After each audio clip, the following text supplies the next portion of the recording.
Hello friends, कैसे हो आप सभी। फ्रेंड्स, आज जो हम सीरीज़ स्टार्ट करने जा रहे हैं वो सीरीज़ हम एचएसएससी ग्रुप डी के लिए स्टार्ट करने जा रहे हैं, क्योंकि एचएसएससी ग्रुप डी में 15 नंबर की यहाँ पे जो है साइंस आपसे पूछी जानी है। तो उस साइंस के लिए हमने ये एक एमसीक्यू सीरीज़ स्टार्ट की है जो कि प्रीवियस ईयर क्वेश्चन से रहेगी। और इन क्वेश्चंस को हम जो है खान सर की जो हमारी अभी अभी नई बुक आई है जो कि सामान्य विज्ञान है, इसमें रसायन विज्ञान, भौतिक विज्ञान, जीव विज्ञान और पर्यावरण से रिलेटेड एमसीक्यू क्वेश्चन हैं जो कि प्रीवियस ईयर है।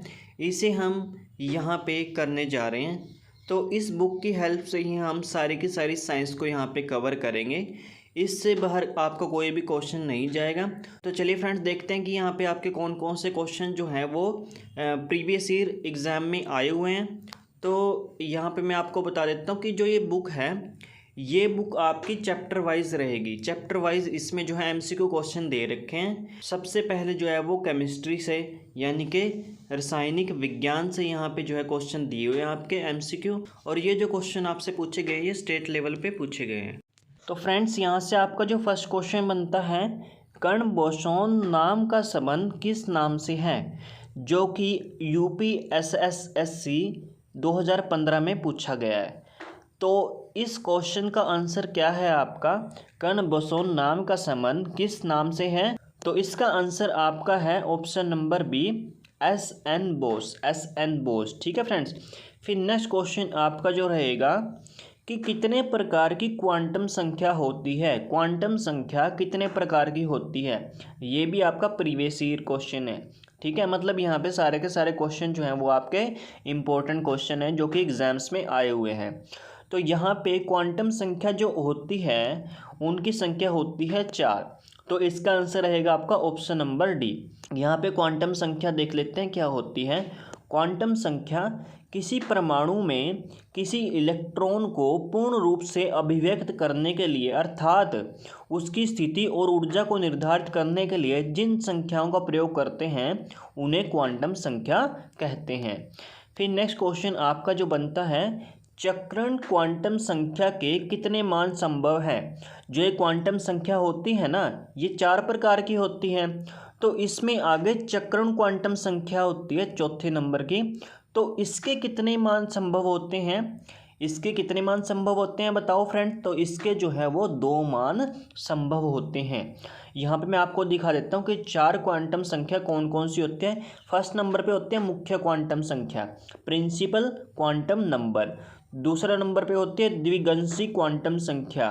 तीसरा नंबर पे होती है चुंबकीय क्वांटम संख्या, मैग्नेटिक क्वांटम नंबर। और चौथे नंबर पे जो होती है वो चक्रण क्वांटम संख्या, जिसकी हम बात कर रहे हैं, स्पिन क्वांटम नंबर। फिर नेक्स्ट क्वेश्चन आपका जो बनता है, निम्नलिखित में से किस तत्व की परमाणुकता 1 होती है। किस तत्व की परमाणुकता 1 होती है बताओ फ्रेंड्स। तो इसका आंसर जो है आपका वो ऑप्शन नंबर डी है, यानी कि ऑर्गन की परमाणुकता 1 होती है। अच्छा, परमाणुकता क्या है ये भी मैं आपको बता देता हूँ। तो देख लेते हैं परमाणुकता क्या होती है। किसी अणु संरचना में इस्तेमाल होने वाले अणुओं की संख्या को परमाणुकता कहते हैं। मतलब क्या है इसका, कि हमें एक कोई अणु बनाना है, ठीक है।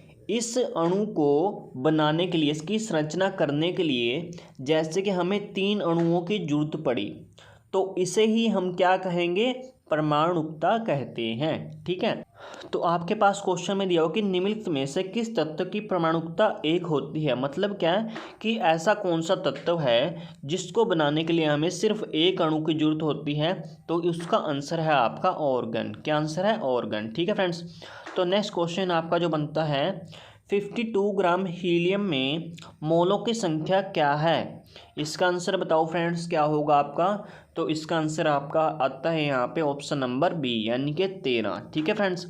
फिर नेक्स्ट क्वेश्चन क्या बनता है यहाँ पे आपका, किसी तत्व की द्रव्यमान संख्या किससे संदर्भित की जाती है। मतलब किसी तत्व की द्रव्यमान संख्या में इनमें से क्या क्या शामिल होते हैं। इसका आंसर आता है आपका ऑप्शन नंबर सी, यानी कि प्रोटॉन और न्यूट्रॉन की संख्या। फिर नेक्स्ट क्वेश्चन आपका 7वां नंबर क्वेश्चन है, रसायन शास्त्र में कौन सी वस्तु है जिसे छोटे सरल रासायनिक वस्तुओं में विभाजित नहीं किया जा सकता तथा वह एक प्रकार के अनुक्रमों से बनी होती है? तो बताओ फ्रेंड्स, इसका आंसर क्या है आपका? इसका आंसर आपका है ऑप्शन नंबर बी, यानी कि क्या कहेंगे हम इसको? तत्व कहेंगे। ठीक है फ्रेंड्स। फिर नेक्स्ट क्वेश्चन क्या है आपका? नेक्स्ट क्वेश्चन है, रसायन शास्त्र में उस मिश्रण को क्या कहते हैं जो समरूप हो तथा जिसके अवयवों को आसानी से पहचाना नहीं जा सकता? तो इसका आंसर इसके क्वेश्चन में ही छिपा हुआ है। जो समरूप हो उसे क्या कहेंगे? उसे कहेंगे समरूप। ठीक है फ्रेंड्स, उस मिश्रण को क्या कहेंगे? समरूप मिश्रण। फिर नेक्स्ट क्वेश्चन आपका क्या बनता है यहाँ से? किसी तत्व की परमाणु संख्या किससे संदर्भित की जाती है? तो बताओ फ्रेंड्स, किसी तत्व की परमाणु संख्या किससे संदर्भित की जाती है? प्रोटॉन की संख्या से। किससे संदर्भित की जाती है? प्रोटॉन की संख्या से। और पिछला हमने 6 नंबर क्वेश्चन पढ़ा था कि किसी तत्व की द्रव्यमान संख्या, वहाँ पे द्रव्यमान संख्या पूछी गई थी। ठीक है, वो किससे संदर्भित की जाती है? वो प्रोटॉन और न्यूट्रॉन से। और यहाँ पे परमाणु संख्या की बात की गई है, तो ये प्रोटॉन की संख्या से जो है वो संदर्भित की जाती है। फिर नेक्स्ट क्वेश्चन आपका जो बनता है वो देख लेते हैं। यहाँ पे है आपका क्वेश्चन नंबर 10। तो क्वेश्चन नंबर 10 यहाँ पे क्या है आपका? किस यौगिक में ऑक्सीजन की ऑक्सीकरण संख्या +2 है? बताओ फ्रेंड्स, किस यौगिक में ऑक्सीजन की ऑक्सीकरण संख्या +2 है? तो इसका आंसर आपका जो बनता है फ्रेंड्स वो बनता है ऑप्शन नंबर डी, यानी कि OF2। ठीक है फ्रेंड्स। फिर नेक्स्ट क्वेश्चन आपका जो बनता है वो क्या बनता है? किसी परमाणु की नाभिक में उपस्थित कण क्या होते हैं? तो बताओ फ्रेंड्स, किसी परमाणु की नाभिक में उपस्थित कण कौन कौन से होते हैं? तो उसका आंसर आपका है प्रोटॉन और न्यूट्रॉन। ठीक है फ्रेंड्स। फिर नेक्स्ट क्वेश्चन आपका जो बनता है, द्विधनात्मक जिंक आयन जिसका द्रव्यमान संख्या 70 है में न्यूट्रॉन की संख्या कितनी होती है? बताओ फ्रेंड्स, इसका आंसर आपका जो बनता है वो ऑप्शन नंबर बी बनता है, यानी कि 40। ठीक है फ्रेंड्स, इसमें न्यूट्रॉनों की संख्या कितनी होती है? 40 होती है। फिर नेक्स्ट क्वेश्चन जो आपका बनता है यहाँ से, दो नाभिक की त्रिज्याओं का अनुपात 1:2 है, इसकी द्रव्यमान संख्याओं का अनुपात क्या होगा? बताओ फ्रेंड्स, इसकी द्रव्यमान संख्याओं का अनुपात क्या होगा?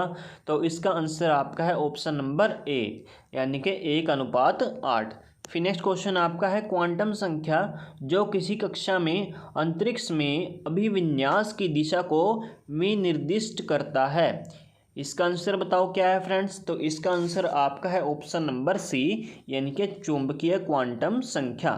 फिर नेक्स्ट क्वेश्चन आपका क्या बनता है यहाँ से, नाभिक की खोज रदरफोर्ड ने किन कणों की सहायता से की? फिर एक क्वेश्चन तो यहाँ से क्वेश्चन से ये निकल गया हमारा कि नाभिक की खोज किसने की थी? नाभिक की खोज की थी रदरफोर्ड ने।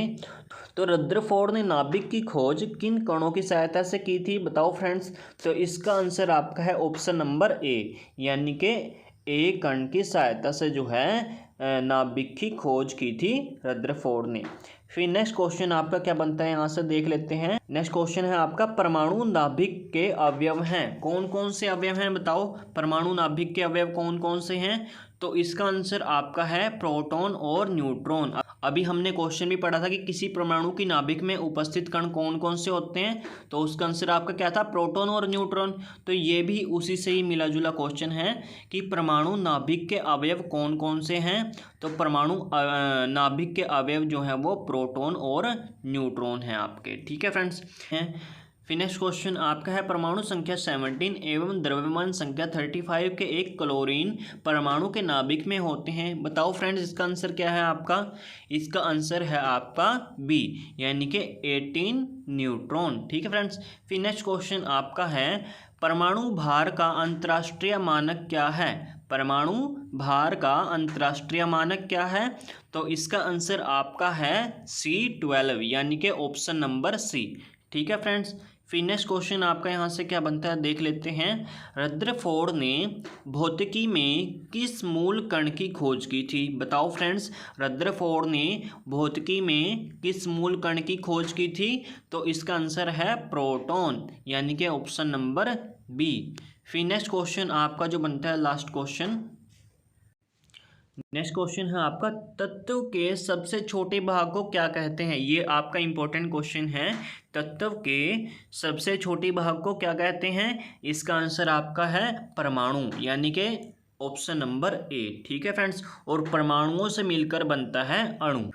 तो फ्रेंड्स यहाँ पे हमारा ये टॉपिक समाप्त होता है। अगर आपको ये मेरे द्वारा चलाई गई सीरीज़ अच्छी लगी है, ये वीडियो अच्छी लगी है, तो इस वीडियो को लाइक करना और चैनल को सब्सक्राइब करना। Thank you friends.